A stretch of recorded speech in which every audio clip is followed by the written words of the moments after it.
বছর আওয়ামী ফ্যাসিবাদের দুঃশাসনের বিরুদ্ধে আমাদেরকে সাহসিকতা জুগিয়েছে, আমাদেরকে প্রেরণা জুগিয়েছে, যার নির্দেশনায় আমরা দীর্ঘ 16.5 বছর আওয়ামী দুঃশাসনের বিরুদ্ধে রাজপথে লড়াই করেছি এবং যাকে কেন্দ্র করে এই এলাকার আপামর জনসাধারণ আগামী দিনে এই এলাকাকে একটি শান্তির জনপদ এবং উন্নয়নের জনপদ এবং শান্তি ও অগ্রগতির জনপদ হিসাবে, সাম্প্রদায়িক জনপদ হিসাবে, সাম্প্রদায়িক সম্প্রীতির জনপদ হিসাবে দেখতে চায়। সেই আশার বাণীর মানুষ আমাদের আজকের এই বিজয় র্যালি পরবর্তী ছাত্র গণজমায়েতের সংগ্রামী প্রধান অতিথি, এই এলাকার মাটি ও মানুষের নেতা, নীলফামারী জেলা বিএনপির সাবেক সভাপতি, নীলফামারী 1 আসনের সাবেক সংসদ সদস্য এবং আজও আগামীর কর্ণধার জনাব ইঞ্জিনিয়ার শাহরিন ইসলাম চৌধুরী তুহিন। বিসমিল্লাহির রহমানির রহিম। আজকের এই বিজয় র্যালির স্নেহপদ সভাপতি, উপস্থিত বিএনপি রংপুর বিভাগের সহ সাংগঠনিক সম্পাদক, উপস্থিত বিএনপি উপজেলা, পৌর, জেলা, বিভিন্ন উপজেলা থেকে আগত নেতৃবৃন্দ এবং আপামর ভাই বোনেরা, আসসালামু আলাইকুম। হিন্দু ভাইদের প্রতি আমার আদাব। আমাদের ভাগ্যটা কেমন জানি প্রসন্ন মনে হচ্ছে ভাই। ওই যে 17ই মে তোমার এইটা একটা মিটিং করছিলাম না আমরা, ওর আগের দিন রাতে তোমার কালু মিয়া আমার ফোন করেছে, করি বলে কি ভাই এত বৃষ্টি মিটিং হবার নয় মনে হয়। তো আমি বললাম সব আল্লাহর ইচ্ছা, আল্লাহ যদি কপালে রাখে মিটিং হবে। সেই দিন সকালে যখন আমি রওনা দেই, সেই দিনও এমন বৃষ্টি, আমরা এয়ারপোর্ট থেকেই আসতে পারি না। ফ্লাইট ডিলে ছিল 2 ঘন্টা, বিমান দেরি করে ছাড়ছে। তারপর আল্লাহর কি রহমত, আমরা সৈয়দপুরে পৌঁছাইছি, সৈয়দপুরে সভা করছি, নীলফামারীতে পৌঁছাইছি। সৈয়দপুরে তখন বৃষ্টি হয়, নীলফামারীতে বৃষ্টি হয় না, নীলফামারীতে সভা করছি। তারপরে ডোমারে আসলাম, ডোমারে সভা করলাম। আজকে ডিমলায় গেলাম, সকালে একটা র্যালি করলাম। ডিমলায় যখন বের হই, নেতারা বলে ভাই বৃষ্টি হবে, র্যালি হবে কেমন করে, ধৈর্য ধরো, সব আল্লাহর ইচ্ছা। তারপরে গেলাম, দেখি ঠিকই বৃষ্টি হয় না, আমাদের র্যালি হলো, ছোট সভা হলো। ডোমারেও তো একই ঘটনা। আমরা যখন গোমরাতি থেকে রওনা দিই তখন অজোর ধারায় বৃষ্টি, এই যে মেঘ তো এখনো লাগিয়ে আসছে, অজোর ধারায় বৃষ্টি। মনে করলাম ডোমারে গেলে আপনারা এত মানুষ দূর দূরান্ত থেকে আসছেন, একটা র্যালি হবে, একটা বিজয়, একটা উৎসব, এটা যদি আমরা পালন না করতে পারি, এটা আল্লাহর তরফ থেকে আমাদের কাছে এসেছে। এই স্বাধীনতা যদি আমরা উৎসবটা যদি পালন না করতে পারি তাহলে কেমন হবে? তো আল্লাহর কি রহমত। দেখেন আজকে আপনারা সুন্দরভাবে একটা র্যালিও করতে পারলেন। আমরা এই অল্প সময়ের ভিতরে কিছু কথাও আপনাদের উদ্দেশ্যে বলতে পারছি। তো আপনাদেরকে প্রথমে আমি যারা আয়োজন করেছেন তাদের সকলকে আন্তরিকভাবে ধন্যবাদ জানাই। যারা এসেছেন দূর দূরান্ত থেকে, বিশেষ করে দেখলাম এত মহিলা এখানে এসেছেন, আমি অবাক হয়ে গেছি। ধন্যবাদ মহিলা দলকে, ধন্যবাদ সকল অঙ্গ সংগঠনকে যে আপনারা কষ্ট করে এসেছেন এবং আজকে যে উদযাপন করছেন, এটা উদযাপন করার মতো একটা দিন। কারণ দীর্ঘ 18 বছর 2006 সালের অক্টোবর মাসে বিএনপি ক্ষমতা হস্তান্তর করে, তখন থেকে হিসাব করলে 18 বছর আমরা নিষ্পেষিত হয়েছি। বেগম খালেদা জিয়া নিষ্পেষিত হয়েছে, বিএনপির প্রত্যেকটা নেতা কর্মী নিষ্পেষিত হয়েছে, তারেক রহমান নিষ্পেষিত হয়েছে। উনি ব্যক্তিগতভাবে ওনার উপরে আঘাত করা হয়েছে। আমাদের বহু নেতাকর্মীকে আমরা জানে হারিয়েছি, বহু নেতাকর্মী আজকে পঙ্গু হয়ে গেছে, বহু মায়ের বুক আজকে খালি হয়ে গেছে, আজকে বহু সন্তান চলে গেছে। কিন্তু বহু কিছুর বিনিময়ে গত 16 বছর, গত 18 বছরে আপনাদের মতো কর্মী, আপনাদের ভালোবাসায় কিন্তু বিএনপি এই ঝন্ডা ধরেছিল। যদি আজকে বিএনপির মতো একটা দল না থাকতো তাহলে বাংলাদেশ হয়তো বা কম্বোডিয়ার নাম হয়তো বা আপনারা শুনেছেন কেউ, আজকে কম্বোডিয়ার মতো হতো। আজকে বিএনপি ছিল বিধায় এই স্বাধীনতা এসেছে, এই নব্য স্বাধীনতা এসেছে। অবশ্যই এর সঙ্গে আরো অন্যান্য বিরোধী দলরাও ছিল এবং স্ফুলিঙ্গ আকারে যেটা হয়েছে আমরা দেখেছি 16 জুলাই থেকে 5ই আগস্ট পর্যন্ত এই ছাত্রদের আন্দোলনের মাধ্যমে বিএনপি এবং বিরোধী দল যে আন্দোলনটা 16 বছর ধরে ধীরে ধীরে ধীরে গড়ে তুলেছিল, সেই আন্দোলনের স্ফুলিঙ্গ হিসাবে ছাত্রদের চাকরির জন্য বৈষম্যের বিরুদ্ধে যে আন্দোলন, সেটার থেকে আল্লাহর রহমতে সারা দেশবাসী এই স্বৈরাচারের, এই ফ্যাসিস্টের বিরুদ্ধে নেমে পড়ে। এবং বাংলাদেশের এই ইতিহাস পৃথিবীর সকল মানুষের জন্য একটা উদাহরণ হিসাবে থাকবে, হিস্ট্রি বইতে লেখা থাকবে।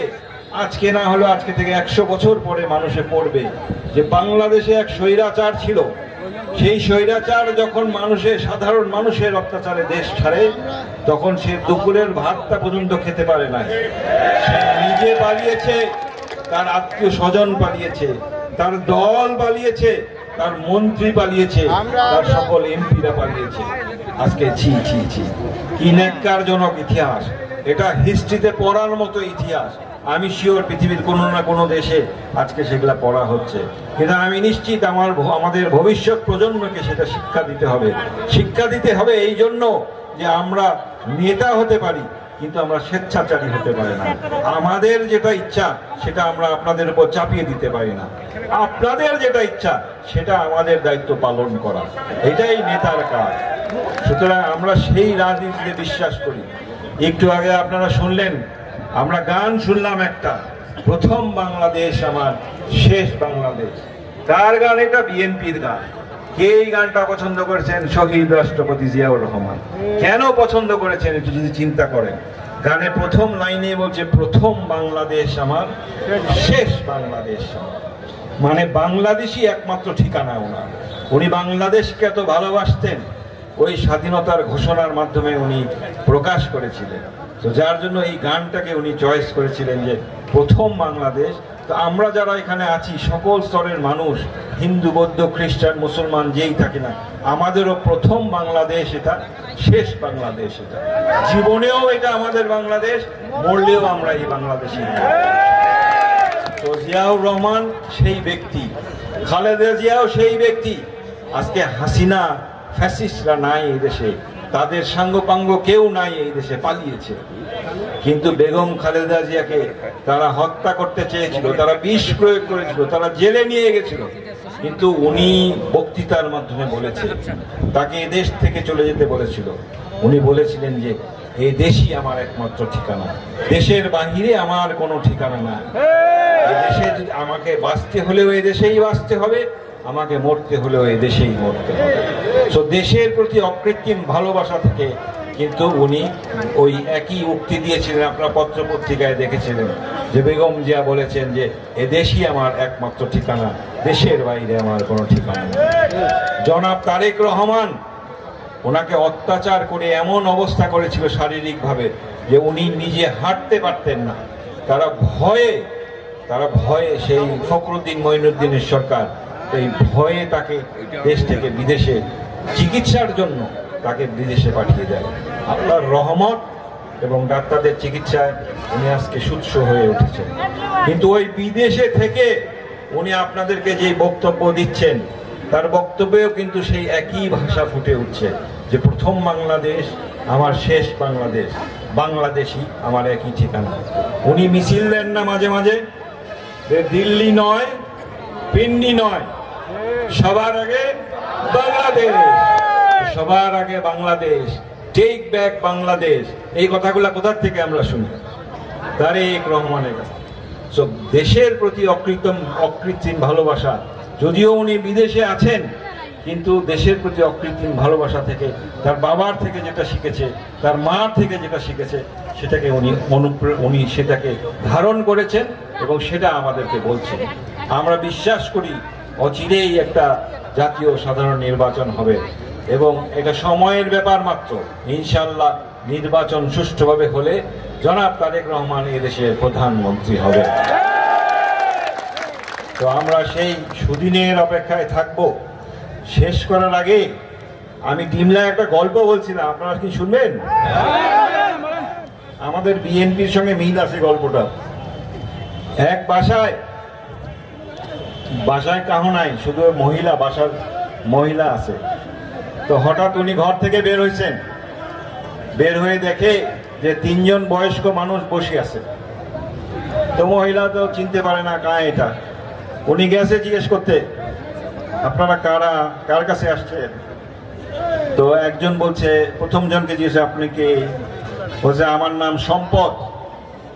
উনি চিন্তা করছে এটা কেমন নাম। আরেকজনকে জিজ্ঞেস করছে আপনার নাম কি?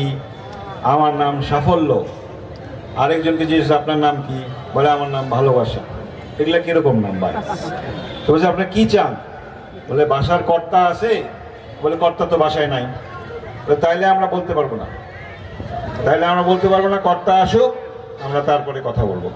তো সময় যায়, মহিলা দেখছে, পরে কর্তা বাসায় আসে। সন্ধ্যাবেলায় কর্তা বাসায় আসলে এখন বাসার গৃহিণী বলছে যে এরকম আমার 3 জন বয়স্ক মানুষ বাইরে উঠানে বসে আছে, ওনাদেরকে চা নাস্তা দিতে চায় না, ওনারা কিছু খেতে চায় না। তো ওনাদেরকে নাম জিজ্ঞেস করলাম, ওনারা বলছেন ওনারা এই এই এই। এখন কি করব আমরা? তো জামাই বলছে যে নামগুলো তো ভালোই রে, ওদের একজন সম্পদ, আরেকজন সাফল্য, আর তো ভালো নাম। তো কার সঙ্গে কথা বলবে? আমার জামাইকে জিজ্ঞেস করছে মহিলা। তো জামাই বলছে চলো সম্পদের সঙ্গে কথা বলি, তাহলে মানে লাভ আছে, সম্পদ যা আছে আমরা পাবো। তো মহিলা বলে যে না, সম্পদ না, আমরা সাফল্যের সঙ্গে চলো কথা বলি, সাফল্য আসলে তো সম্পদও আসিবে ইনশাল্লাহ। তো ওনারা ঠিক আছে যাওয়ার চিন্তা করছে। তখন বাইরে বারান্দায় ওনার মেয়ে বসে আছে। তো মেয়ে বলছে, বাবা মা আমার একটা কথা আছে। বলে মোর কথাটা হলো কি, যে তোমরা কথা যদি বলেন শুধু ভালোবাসা সাহেবের সঙ্গে কথা বলেন। বলে এটা কেমন কথা? বলে না, বলে এটা আমার রিকোয়েস্ট বা অনুরোধ, ভালোবাসা সাহেবের সঙ্গে কথা। তো যার সঙ্গে কথা বলবে সে আসবে। তো ওনারা কাছে ঠিক আছে, মেয়ের কথাই শুনলো। তারা যে বলছে আচ্ছা ভালোবাসা সাহেবকে বলে আমি, আসেন আপনার সঙ্গে আমরা কথা বলবো। তো ভালোবাসা সাহেবকে ডাকছে। তো দেখে যে ভালোবাসা সাহেব আসতেছেন, পিছে পিছে সম্পদ সাহেবও আসতেছেন, তার পিছে দেখে সাফল্য সাহেবও আসছে। তো ওনারা ঘরের ভিতরে ঢুকলে ওনারা জিজ্ঞেস, আমরা তো ডাকলাম ভালোবাসা সাহেব আপনাকে। বলছে হ্যাঁ, এইটাই হলো কারণ, যে ভালোবাসাকে ডাকছেন জন্য সঙ্গে আপনারা সাফল্য পেয়েছেন, সঙ্গে আপনারা সম্পদ। তো আমরা সেই ভালোবাসা দিতে এসেছি। বিএনপি সেই ভালোবাসা দিতে চায়, আপনাদের কাছ থেকে ভালোবাসা নিতে চায়। আমরা আপনাদেরকে সম্পদ দিতে চাই, আপনাদেরকে এই এলাকাকে সাফল্য দিতে চাই। আমরা সাফল্যমণ্ডিত হই, বিএনপি সাফল্যমণ্ডিত হোক।